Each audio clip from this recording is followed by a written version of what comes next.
رئیس شهر نیویورک ماندانی گفت که اسرائیل را نه همچون یک دولت یهودی اعتراف میکنند و اسرائیل را در نسل کشی مردمی به صایب غزه متهم کرد.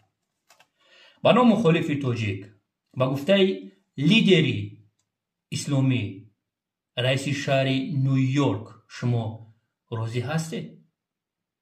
یکم گروه 24 با نام مخالف تاجیک، با نام دموکراتیا و دیگم پیف یعنی نازد با نام اسلامی.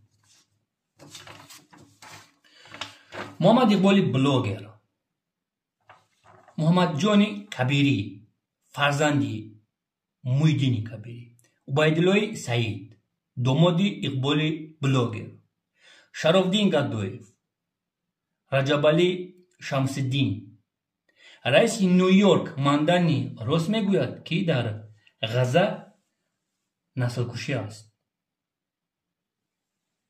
بله یا نه؟